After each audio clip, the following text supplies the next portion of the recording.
Hi everyone, welcome to this week's homework video. Before we start, I'd really like to show someone to you, and that is, it's Raymond. This is Raymond. I know a few of you have met him already, but the reason I'm showing him to you is because I promised the group that they could meet him, but he was sleeping at the time that they were here. But this is Raymond. Yeah, that's it. He's my new boy, my new cat. Mwah. Okay, off you go, Raymond. Off you go. All right, so homework video week 6. Now, I can't believe how much we have got through in 6 weeks, and that is testament to your hard work. That is testament to your pace. Okay, you're going at a great pace. You're understanding things quickly. You're very keen. You're very eager, and it's great to see. We've just got to keep maintaining this pace. Okay, and we are going to be absolutely fine. Okay, you're doing brilliantly. So this week we are going to look at the things that we've been looking at in the lessons, which is multiplying, non-verbal reasoning, and some vocabulary. Now, I want to talk to you about something called reasoning and greater depth. These are things you've probably heard at school, and you might not understand what they mean, but in a nutshell, let me explain. So, this week we have been, or for the last 2 weeks, we've been doing multiplying, okay? Now we've got 3 tiers today, tier 1, tier 2 and tier 3 on the screen there.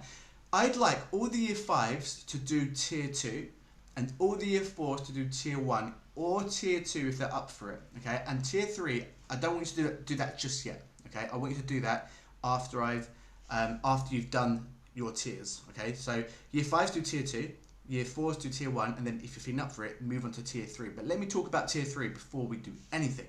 So, reasoning and greater depth are skills that we will need for our exams, for our 11 plus exam, okay? And the way, what it means, what greater depth means, is that you can take something that you've learned and apply it in a more complex way. In other words, you know how to multiply 3 digits by 2 digits, and you need to use that information, that knowledge that you have, to answer these questions at the bottom here in tier 3. Make sense? All you're doing is applying the information you have, the knowledge you have in your heads about how to solve 3 times 2 digits, and getting that knowledge and using it to solve slightly trickier questions in tier 3. Now, the questions in tier 3 are not easy. They are not easy at all. I don't expect you to be a master of them. I do not expect you to find it very easy and get them all right, but I do expect you to give it a go, and I do expect you to practice, okay? So, particularly year 5s. Year 4s, if you don't want to give tier 3 a go, that's absolutely fine, but year 5s, at least look at them and give them a go. If it goes wrong, it doesn't matter. We're going to talk about it, okay? But the reason I don't want to say anything, the reason I don't want to give you any clues, is because one of the best ways of learning is that we look at a question, we read it all by ourselves, and we figure out how to do it all by ourselves without any prompts. So, can you do that? Once you've done tier 2 or tier 1, read tier 3, read the questions, and think to yourself, how do I do this? How can I get the answer to this question? And one of 2 things will happen. You'll either figure it out, or you won't be able to figure it out. And it doesn't matter which one you are. If you can't figure it out, by the end of next week, you will be able to figure it out, because I'll make sure of it, okay? But I want you to give it a go without me saying anything. The only clue I will give you is we must use our knowledge of multiplying 3 digits by 2 digits, okay? If we can do that, then we can do most of the question, okay? We might need to do a little bit more, but we can do most of each question. All right, so I'm not going to talk any more about that. Give it a go. Like I said, do not worry if you can't get the answer, because by the end of next week, you will. Okay, now, this week, we've also looked at something called Codebreaker, a type of non-verbal reasoning question. Actually, probably my favourite type of non-verbal reasoning question. I think it's a lot of fun, okay? The good thing about verbal and non-verbal reasoning is whilst they can, whilst thinking about them seems a little bit daunting, a bit tricky, they're actually quite fun. Most non-verbal and verbal reasoning activities are like puzzles, okay? And this is no exception. This is my favourite one. It's called Codebreaker. You will recognise it. What I'm going to do is show you how we solve 2 questions. We've done this in the lessons already, but I'd like to use the same examples just so you have a fuller understanding. If you look at something happening twice, it's more likely it's going to stick with you, okay? But then, once I've shown you 2 examples, you've got some to do all by yourself. So, how do we do this? Well, we have got 4 objects. We've got object 1 here, which is a circle, a white circle with a white sort of star, and the code is EX. Then we've got object 2, the black circle, and 2 stars, and the code is FY. And then we've got GZ for this one, and FX for this one. So each object has its own code, EX, FY, GZ, FX. What you need to do is figure out the code for this question object, okay? So how do we do that? Well, we need to figure out what these letters correspond to. What does E mean? What does X mean? What does F mean? And what does Y mean? What do all of these letters mean? And when we figure that out, we can apply those letters to our question object, okay? All right, so the best way of solving this is finding a letter that occurs more than once in these codes. Okay, it doesn't matter which one you choose, but find any letter that occurs more than once. So I am going to go for F. I can see there's an F here and there's an F there. There is an F in both of these boxes, which means this box and this box must have something in common. They've both got the letter F, so both boxes must have something in common. Okay. Now, what do both of these boxes have in common? They both have black circles. Okay. So we know that F must mean F equals black circle. But there's something else we know. We also know that the first letter of the code corresponds to the colour of the circle. Okay. Which means I can now assume that E, over here, E, must mean white circle. And G, the third object, must mean striped circle. Alright?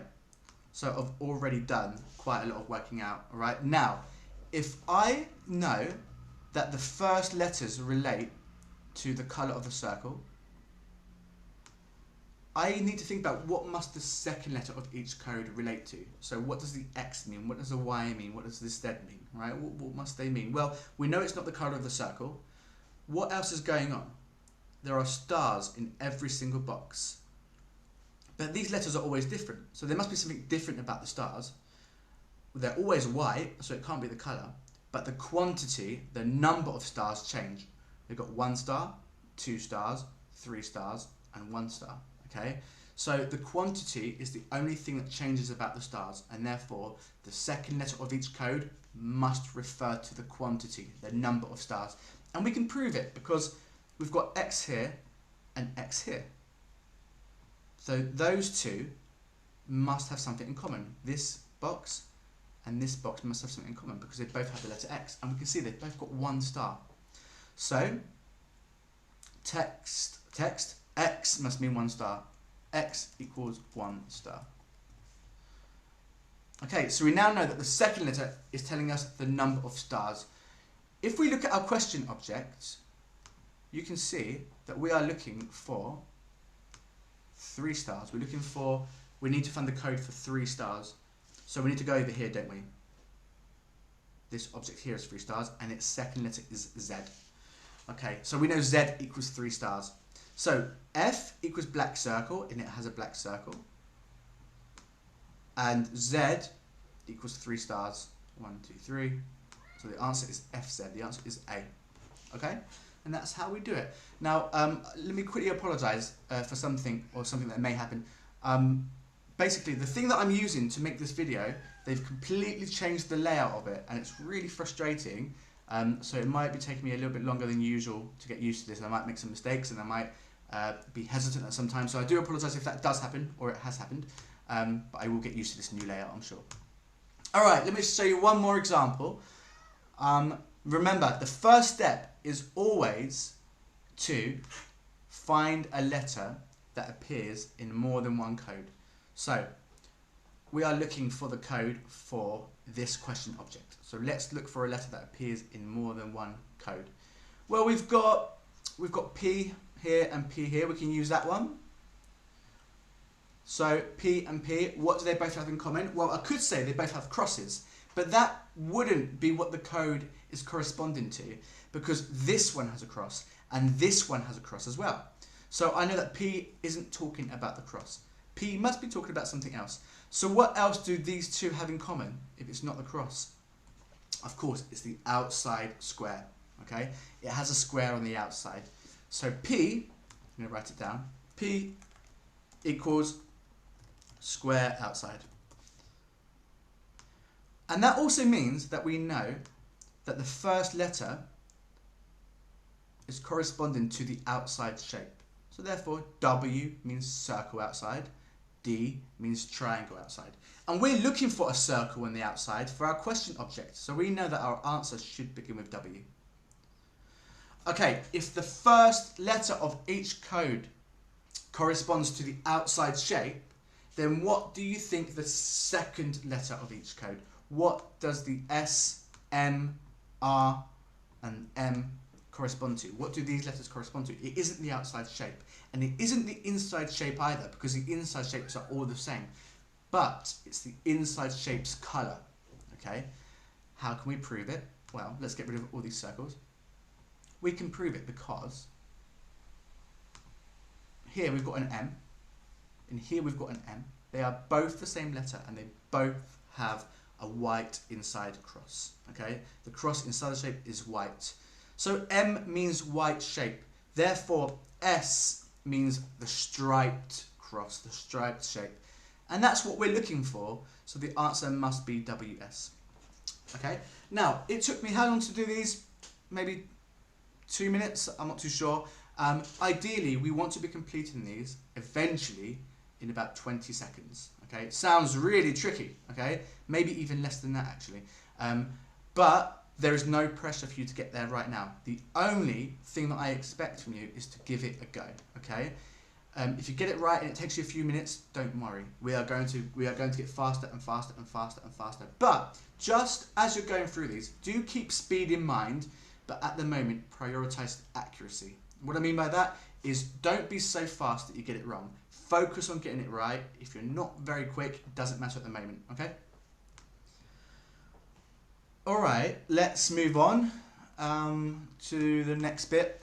Alright, here we go. Here are your questions. Okay, so on the screen there are 4 questions similar to the ones that I've just done and similar to the ones we've been doing in the lessons this week. Pause the video, have a go at doing them, and play this video when you are done. Alright. So, you may remember last week's homework video, we had the pasta challenge where I held up a jar of pasta and you had to tell me, just for a bit of fun, how many pieces of pasta were inside the jar. Now, I would have bet my entire life savings on nobody being able to get it correct down to the last number, but somebody did. Isn't that crazy? It's such a large, specific number that I didn't think anyone would get it dead on. I thought the closest person would be about 50 away, but someone got it spot on. Okay, the answer is 406. It doesn't look it, does it? When you look at the jar from afar, it doesn't look like there's 406 pieces in there, but there are 406 pieces of pasta in that jar. I don't know how you did it, but well done to Eric, who got it bang on. 406 was correct. I don't know how you did that. If there was a method, please let me know, because I'd really like to know how you got such a specific number correct, and share it with us. That'd be great. If it was just a complete guess, or you got very lucky and you need to do the lottery, okay, or ask your parents to do the lottery. So that's the pasta challenge. Now there's one more thing I'd like you to do. It's another challenge. Okay, listen to this challenge very carefully. Here is a word search, as you can see. The only difference is I haven't listed the words you need to find.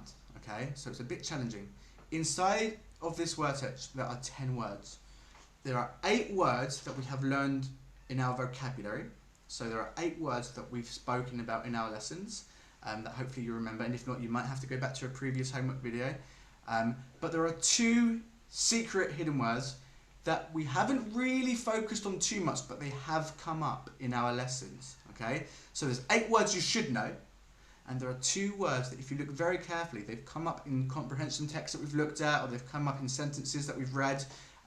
If anyone can find all 10, that would be very, very, very impressive. Okay, but at least try to find all 8 words that we've been learning for our vocabulary. I'm not going to remind you what they are. If you need to look back at another homework video, then do so, but try to do it without looking back, okay? Alright, well done guys. I hope that you enjoy this weekend. I think we're in for some very, very heavy rain, so careful outside. Enjoy your weekend, whatever it is you do, and see you next week. Bye guys.